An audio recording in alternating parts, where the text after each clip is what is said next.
성경의 많은 이들이 하나님의 사랑을 어디서 느끼고 발견했느냐면 하나가 자연입니다.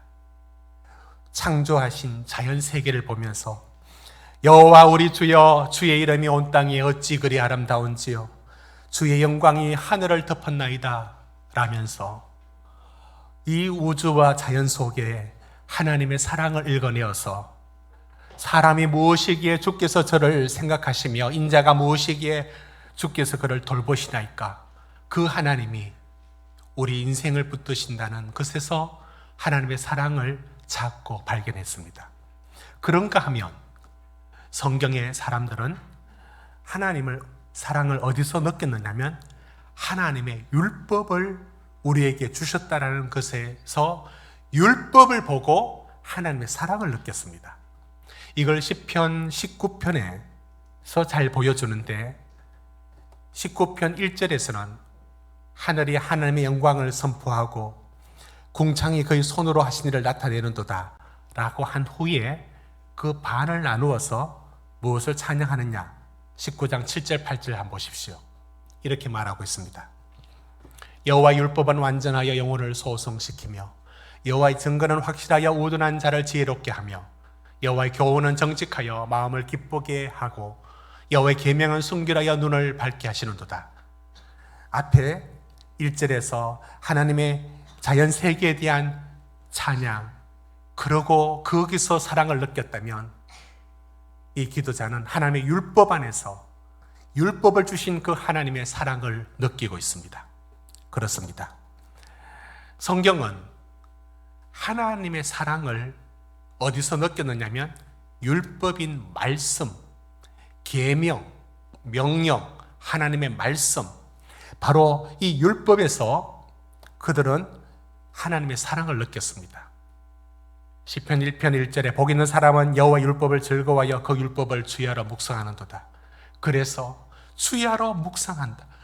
이건 사랑하지 않고는 불가능하고 하나님 주신 최고의 선물이 율법이었고, 그래서 그 율법을 주야로 묵상하는, 그래서 그 사랑으로 나타납니다.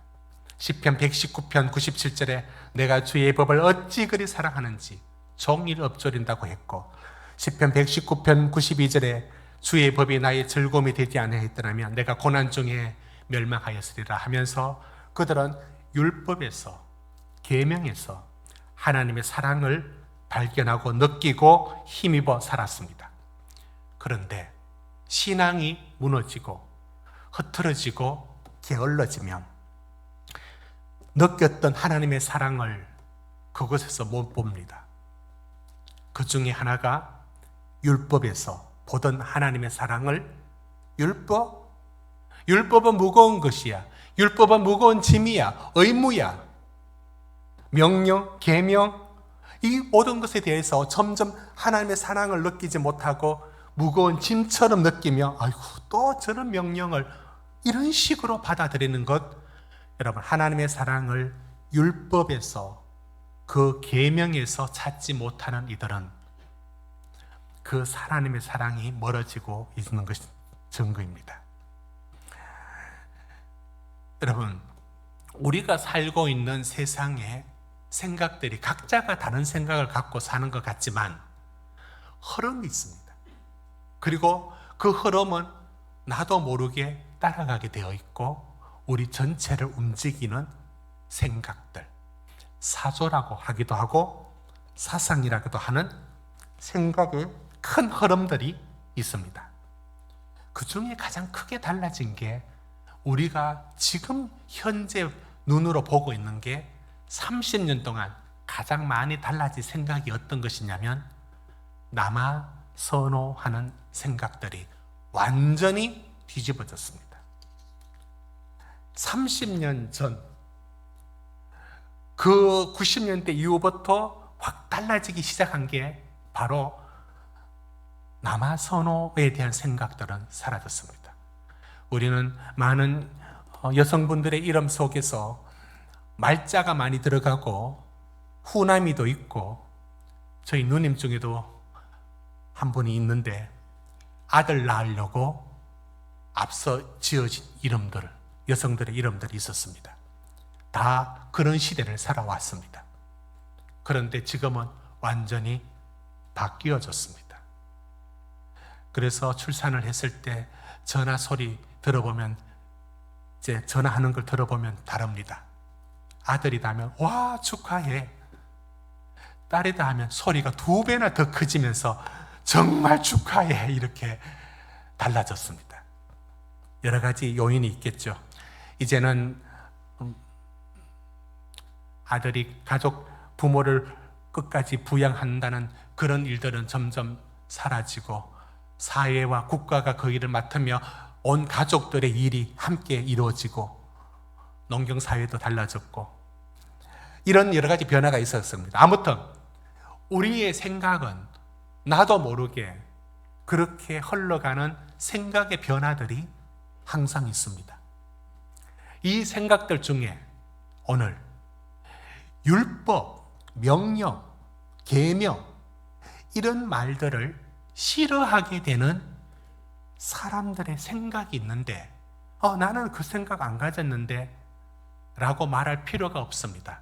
나도 모르게 그 생각은 이미 우리 속에 들어와 있고 우리 사회를 움직이는 큰 흐름이 있는데 율법, 계명을 싫어하게 되는 이유가 이런 이유 때문입니다. 여러분, 이게 낯선 단어 같지만 그런 게 실제적으로는 이 단어를 몰라서 그렇지 그런 게 우리 속에 이미 들어와 있다고 생각해 보면 됩니다. 첫 번째, 우리 시대에 율법을 싫어하게 만드는 생각들 첫 번째가 세속주의입니다. 세큐럴리즘입니다. 세속주의.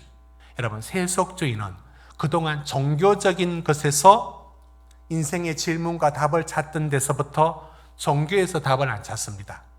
어디서 찾느냐? 과학에서, 내 이성에서. 굳이 계명이 왜 필요해?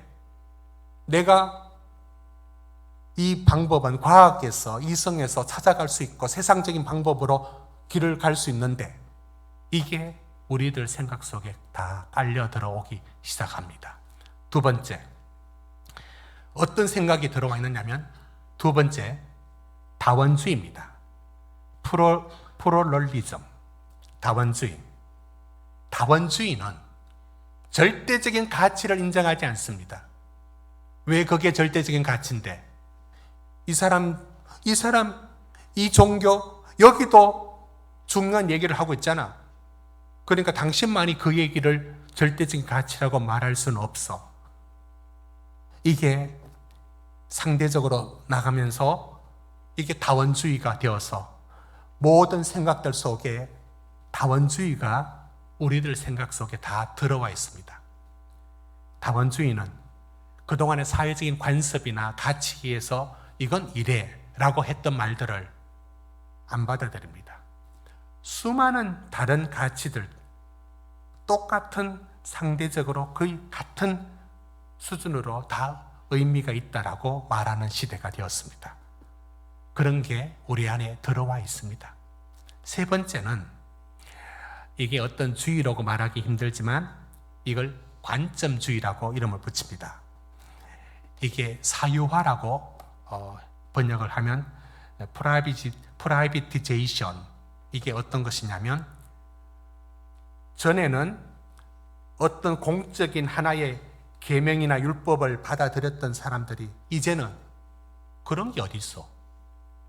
나는 나대로 생각하고 저 사람은 저 사람대로 생각하고 각자가 가진 입장에 따라서 진리가 어디 있어? 이 사람은 이 사람의 생각이 옳고 저 사람은 저 사람의 생각이 옳은 거야.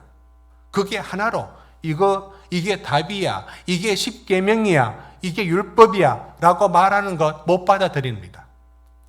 이렇게 세속주의, 다원주의 그리고 관점주의 같은 이 개인적인 입장에 따라 모든 게 달라진다 라는 생각들이 우리 속에 들어왔습니다. 받아들이려고 안 했는데 어느덧 우리 사회 전체가 흘러가는 생각의 흐름이 이게 들어와 있습니다. 저는 이것을 보여주는 대표적인 하나의 사례를 찾았는데 작년 1월 30일에 서울시의회가 학생 교직원들에게 조례를 22개 조의 조례안을 발표했습니다. 그 조례안에 무슨 내용이 들어있느냐면 결혼에 대하여, 혼인에 대하여 이렇게 정의를 내렸습니다.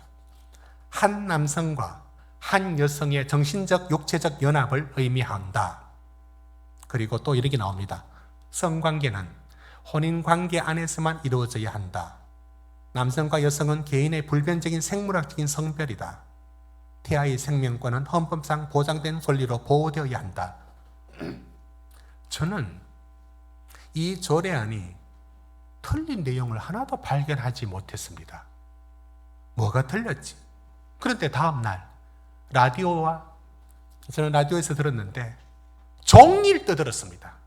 서울시 조례안이 이게 무슨 조선시대도 아니고 결혼을 왜 정의를 당신이 내려?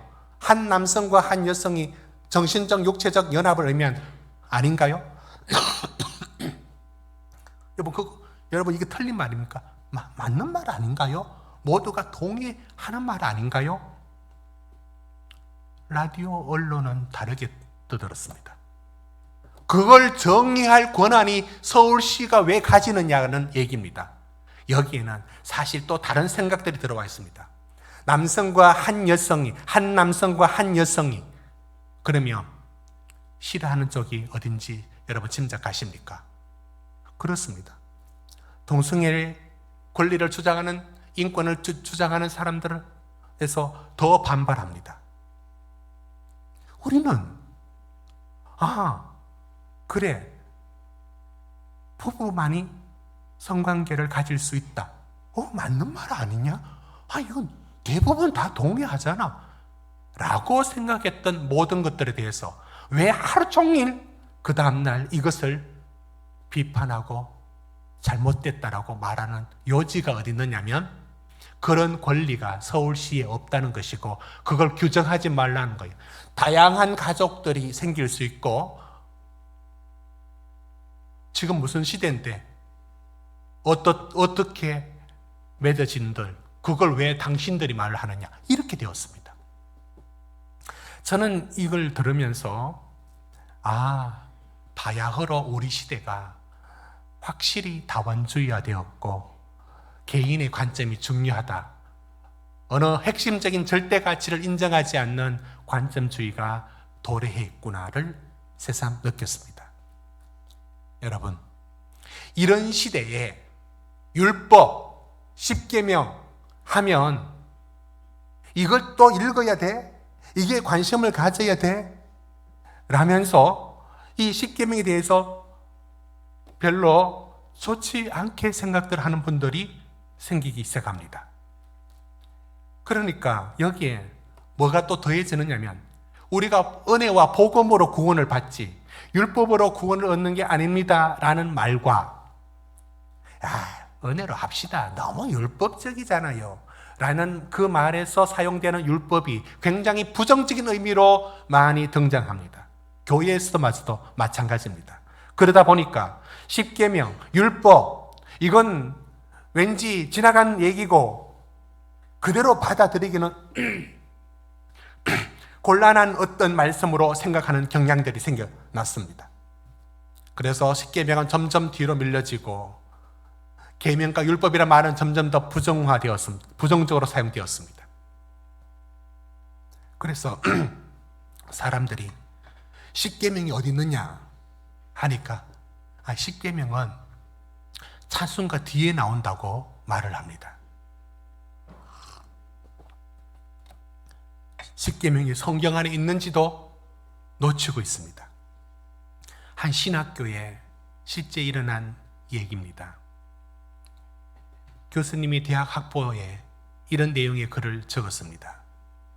자기가 몇 년 전에 신학생 중에 면접을 보는데 원래 그 질문을 하려고 한 게 아니라 워낙 성경적인 지식이 너무 없어 보여가지고 혹시 그 자네 십계명을 다 외우느냐 하니까 외웁니다. 근데 한번 외워볼래? 외워보더라 합니다. 나 외에는 다른 신을 내게 두지 말라. 우상을 만들지 말고 섬기지 마라. 하나님의 이름을 망령되이 일컫지 마라. 세 번째까지 비슷하게 나가다가 네 번째, 살인하지 말라, 간음하지 말라. 순수가 바뀌기 시작하고 8개를 말하고 9개, 10번째는 말을 못하더랍니다. 그러면서 벌떡 일어나면서 교수님은 다 외워요 하고 갔는데 그 말이 본인 괜히 그 질문했다는 후회와 마지막 나가면서 교수님은 그걸 다 외워요 라고 말했던 그 말이 계속 뱅글뱅글 머리에 돌고 있다면서 말을 했습니다. 십계명은 이렇듯 우리한테 점점 멀어지고 인기 없어지고 구시대적인 것으로 취급되고 말았습니다. 여러분, 이런 시대에 십계명의 뜻을 다시 찾아야 되고 그 원래 십계명을 읽어갈 때 거기에 담긴 게 무엇인지를 읽어내지 못한다면 우리는 성경을 또 오해하는 편에 서고 말 겁니다. 여러분, 십계명 이번에 오늘부터 시작을 하여 다음 주 1계명부터 시작될 때에 여러분 십계명도 여러분이 기억할 수 있는 만큼 기억을 하면 좋겠습니다. 여러분 십계명 한번 보여주십시오. 나 외에는 다른 신들을 내게 두지 말라. 우상을 만들지 말고 절하지 말고 섬기지 말지니라. 너희 하나님 여호와의 이름을 망령되이 일컫지 말지니라. 안식일을 기억하여 거룩하게 지켜라. 내 부모를 공경하라. 살인하지 말라. 간음하지 말라. 도둑질하지 말라. 내 이웃에 대하여 거짓 증거하지 말라. 내 이웃의 소유를 탐내지 말라. 여러분, 이 계명들이 여러분에게는 어떻게 읽혀집니까? 여러분 그 속뜻을 압니까? 이게 지금 내가 살아가는데 무슨 어떤 의미가 있는지를 여러분은 읽어낼 수 있습니까? 이게 무엇이 들어있는지 아십니까? 여러분, 여기에 들어있는 것, 그 의미 하나하나를 살피기 전에 이 계명을 주신 이 계명 안에 하나님의 진한 사랑이 들어있다는 것을 놓치면 안 됩니다. 이 계명이 부정적으로 사용된다고요? 율법이 의무적으로 하기 싫은 일을 맡기는 것 같습니까? 이 계명 하나가 얼마나 하나님의 깊은 사랑이 담겨져 있는지 그걸 놓치면 안 됩니다. 여러분, 오늘 1절 2절을 우리 같이 읽도록 합시다. 20장 1절 2절입니다. 시작. 하나님이 모든 말씀으로 말씀하여 이르시되 나는 너를 애굽 땅 종되었던 집에서 인도하여 낸 내 하나님 여호와니라. 나는 너를 2절까지 하겠습니다. 나는 너를 애굽 땅 종되었던 집에서 인도하여 낸 내 하나님 여호와니라. 나는 너를. 여러분, 십계명은 아무 의미 없이 만들어졌거나 시대의 산물이 아닙니다. 나는 너를 하나님이 인격적으로 우리에게 종으로 살던, 세상의 종으로 살던 애굽에 있던 우리들을 이끌어내어 하나님 백성으로 거룩하게 살아라고 할 때에 주셨던 너무 귀한 사랑의 선물입니다. 계명 하나하나에는 얼마나 진한 사랑이 들어있는지 여러분, 이 계명 안에 담겨진 사랑을 읽어낼 줄 알아야 합니다. 여기에는 사랑이 들어있습니다. 여러분, 저는 지금도 그게 좋다 나쁘다를 떠나서 저희 아이들한테 잔소리를 합니다. 특히 며칠간 친구들과 여행을 다녀오겠다라고 할 때 제가 늘 하는 잔소리, 하는 말이 있습니다. 친구들하고 잘 놀아라. 그 다음에 얘기들은 안 해도 아는 얘기들이 있습니다. 내 안전에 대해서 이런 얘기를 합니다. 저녁에는 돌아다니지 마라. 낯선 곳에 가서 저녁길은 항상 위험하다. 도로도 위험하다. 저녁에는 돌아다니지 말아라. 이건 제가 차가 없는 어떤 외진 곳에 갔다가 저녁길에 고생한 적이 있어서 그런 경험도 있지만 위험하다는 것을 알기 때문에 말해줍니다. 이 얘기를 여러 번 듣고 또 들었겠죠. 그런데 저는 또 하게 됩니다.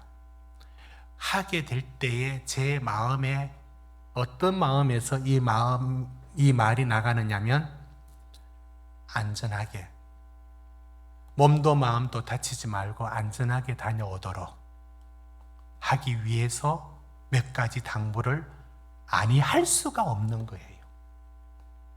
하나님이 하나님의 백성을 만들고 하나님의 백성이 가야 될 곳을 새로운 문화, 새로운 가나안 땅에 들어갑니다. 당부할 말이 없고 이건 하지 마라 라는 말이 없다면 그건 사랑이 없는 하나님이에요. 사랑하기 때문에 여기는 절대 가지 마. 그래서 다 부정적인 금지어로 되어 있습니다. 하지 마, 하지 마, 하지 마라. 여러분, 하지 마라가 부정적인 금지어로 되어 있다라고 여러분은 나쁘게 생각하면 오해입니다. 예를 들어 에덴 동산에 내가 모든 과일을 다 먹을 수 있다. 그러나 선악을 알게 하는 나무 열매는 먹지 말라. 왜 먹지 말라고? 다른 건 다 먹어도 되잖아. 자유는 이게 금지하는 것처럼 먹지 말라 금지하는 것처럼 보이죠. 그거 먹으면 죽어.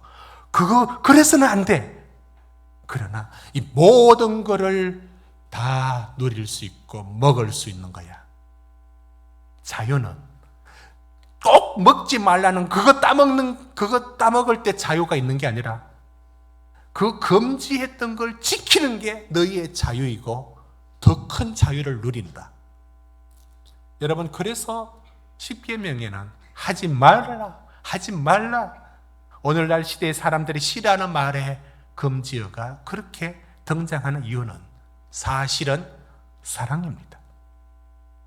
결혼의 문화가 확 달라졌습니다. 이것도 한 10년, 20년 사이에, 그리고 이제 속도가 붙어서 결혼의 풍습이 확 달라졌습니다. 그게 종교적인 방식을 취하지 않고도 결혼식을 합니다.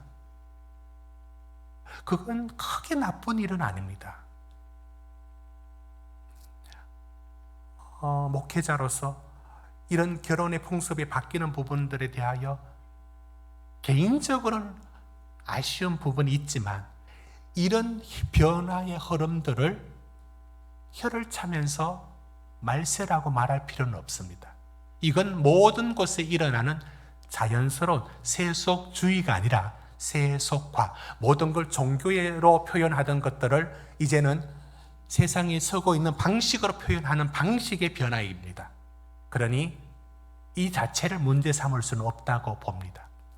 단지 인간적으로 예를 들어 두 사람의 결혼을 선포합니다라는 말을 그래도 아직 남아있는 제 정서에서는 그러면 양 부모 중에 한 분을 세우면 좋겠는데 멀찍이 서 있는 사회자가 대신할 때 저는 사실은 충격을 먹고 있습니다. 그러나 이것도 제가 바뀌어야 될 생각이라 생각합니다. 그럴 수 있습니다. 그 자체의 모든 방식이 종교적인 방식으로 표현되는 모든 것들은 이제 세상적인 방식으로 표현하는 시대가 되어 갑니다. 앞으로 더 갈 겁니다. 저는 이걸 문제라고 삼을 수는 없다고 봅니다. 그런데 그런 모습 속에서도 결혼의 본질적인 것, 아무리 바뀌어봐라, 바뀌지 않는 게 하나 있다면 저는 그게 무엇인지 알고 있습니다. 저는 그런 결혼식을 보았습니다. 뭐냐면 전에는 주례자가 검은 머리 팥뿌리가 되도록 서로 서약을 맺습니다. 이제 표현의 방식이 달라졌습니다. 편지글처럼. 어떤 결혼식에는 이렇게 말하더라고요. 나는 사랑하는 당신에게 일주일에 한 번은 맛있는 음식을 제가 만들어 주겠습니다. 신랑이 그렇게 말했습니다. 다 달라질 수 있고 표현은 얼마든지 더 현실적인 얘기를 담길 수도 있습니다. 그런데 보십시오. 결혼식을 안 하면 몰라도 하는 모든 결혼식이 완전히 어떤 방식을 취하든지 빠지지 않고 남아있는 하나가 있습니다. 나는 또는 당신은 서로에게 당부와 약속의 말을 꼭 합니다. 지금 있는 이 기분이 아니라 앞으로 이렇게 살겠다는, 해주겠다는 그 표현이 편지글이든 어떤 글이든 양식이 달라졌지 이건 꼭 들어가 있습니다. 왜 그럴까요? 이거는 안 빠질 겁니다. 들어가는 이유가 있습니다. 사랑을 한다면 요것만큼은 내가 해줄 거야. 사랑한다면 이것만큼은 하지 않을 거야 라는 암묵적 어떤 것에 대한 것은 말해야 된다라는 그거 하나는 사라지지 않을 겁니다. 그게 사랑입니다. 왜 계명을 주시느냐고요? 계명을 주시는 이유는 하나님의 자유와 하나님의 생명을 마음껏 누려라. 그런데 여기 가지 마. 이거 이렇게 가면 죽어. 다른 신 섬기지 마. 우상 만들지 마. 여길 가다가는 죽어. 이게 반드시 있을 수밖에 없습니다. 사랑하기 때문에, 사랑해야 되기 때문에 계명은, 십계명은 사랑입니다. 제가 하나님의 은혜로 운전하면서 사고가 없었습니다. 그런데 사고가 한 번 일어났습니다. 그 사고가 어떻게 일어났느냐? 제가 고향에 갔다가 영천시 시내에서 시골에 들어갈 여러 짐들과 장을 보고 또 시골에 여러 집을 수리해야 되니까 몇 가지 도구를 사고 해서 저녁이 되어서 가는 길에 이렇게 산 고개를 넘어야 가는데 이 고갯길을 너무 가파르니까 깎아내는 공사를 하고 있었습니다. 그래서 고개를 경사를 낮추려고 기존에 서던 길을 공사하고 있고 그 옆길을 깎아내리면서 확장시키는 공사였습니다. 나중에 알았죠. 그러니까 서울에서 와서 장을 보고 저녁이 되어서 올라가는 길에 그 길은 그 길인 줄 알았죠. 가는데 산은 이렇게 돼 있지 않습니까? 그럼 이쪽에는 이 길로 차가 못 다니고 이쪽 길로 다니라고 표지를 붙여놔야 되는데 이쪽 길로 차가 오고 있었는데 언제 보이느냐? 꼭대기에서 올라서자마자 덤프트럭이 앞에 다가왔습니다. 피할 겨를도 없었습니다. 그때 내려와서 알게 되었죠. 여기 출입 금지라는 바리케이트와 전등을 설치하든지 가로막아 놨다면 저는 그 길로 가지 않았을 겁니다. 거기에는 출입 금지를 무슨 표시를 해둬야 했던 곳인데 공사 덜 맞춰놓고 표시도 없이 가버렸기 때문에 그 사고가 난 겁니다. 십계명은 이와 같은 표지 역할을 합니다. 요 길로 가다간 죽는다? 여기는 들어서지 마. 이건 안 돼. 이게 많지 않습니다. 그래서 십계명입니다. 여기만큼은 들어서면 너도 죽고 너희 사회가 다 죽어. 그게 십계명입니다. 이 표지판이 여러분들 다 아는 상식이라고요. 이게 사회적으로 만들어진 이 고대 법전에서 만들어진 것이라고 생각하십니까? 그렇지 않습니다. 여러분, 십계명은 이 표지판이 없으면 우리는 그래도 우리 길을 다 안다고요? 우리가 진리를 다 안다고요? 우리는 바르게 흘러간 것이라고요? 하나만 예를 들어볼까요? 그럼 이 시대에 성경을 제외하고 동성애를 그래도 반대해야 될 이유가 있다면 여러분 그 근거를 어디서 가져올 겁니까? 근거가 없어요. 유일하게 남은 표지는 성경에 밖에 없습니다. 우리는 모든 내용들을 다 알고 있다고 생각하십니까? 시대가 바뀌면서 가치관이 바뀌고 모든 게 변합니다. 그리고 달라집니다. 이건 안 돼라는 표지판이, 그 하나님의 사랑이 담긴 이 표지판이 없으면 망합니다. 하나님의 생명과 하나님의 사랑에 충분히 살도록 만들기 위하여 요건 안 돼 라는 이 안 돼라는 이 금지문이 사실 얼마나 하나님의 깊은 사랑이 들어있는 당부인지 그걸 읽어내야 한다는 겁니다. 여러분, 하나님의 말씀은 이런 기능을 하고 있는 것입니다. 여러분, 미국의 총기 사고는 단 하루도 총기 사고 없는 날이 없습니다. 그리고 더 큰 대형 사고가 일어나죠. 그런데 왜 총기를 규제하지 못할까요? 미국 총기 협회의 로비 활동으로 많은 정치인들이 그들에게 힘을 빌리지 않고는 안 되는 그런 것 때문에 총기 규제가 안 된다고 보느냐? 그보다 더 큰 문제가 있습니다. 그것은 미국의 헌법이 그렇게 길지 않는데 수정헌법 2조에 뭐라고 되어 있는지 아십니까? 잘 규율된 민병대는 자유로운 주의 안보에 필수적이므로 무기를 소유하고 소지하는 인민의 권리를 침해되어서는 안 된다 라는 헌법 조항이 바뀌지 않는 한은 미국의 총기 규제는 끝나지 않고 계속 죽어나갈 겁니다. 헌법이 그걸 명시하고 있습니다. 왜 이렇게 되었느냐? 시대적인 배경이 있었습니다. 많은 시대까지 올라가지 말고 여러분 서부 개척 시대만 생각하더라도 우리가 적을 마주해서 이기는 것은 군이 없었습니다.